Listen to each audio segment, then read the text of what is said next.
बाबू केकर लइका हुआ हो? Oh my God! DJ!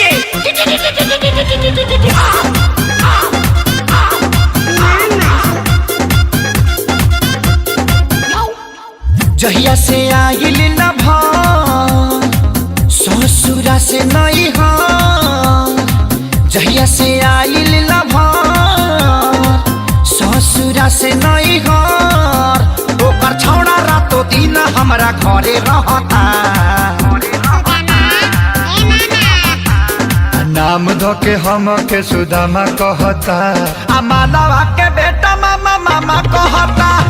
नाम धो के हम के सुदामा कहता आ मालवा के बेटा मामा मामा कहता।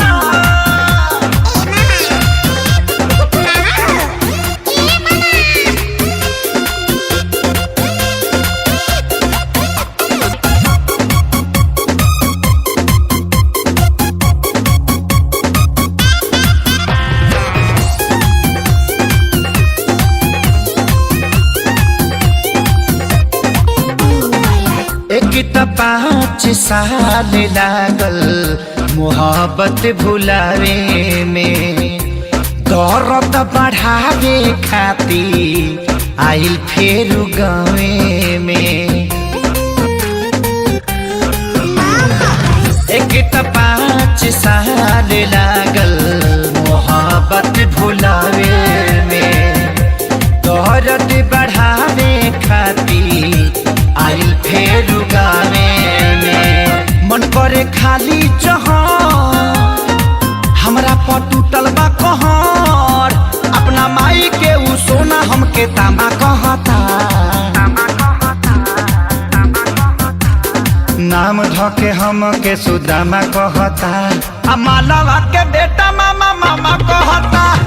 नाम धके हम के सुदामा कहता आ मालवा के बेटा रे मारे रे झपड़ में हाथ देला भाग तहरी माई।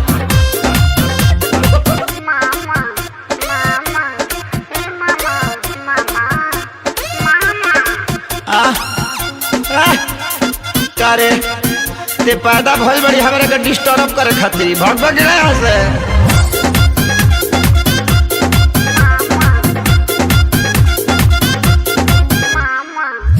मारेला ते हतिया ताना होई न बारदास जी, पूरा इज्जत के हमारा भइल सत्यानाश जी।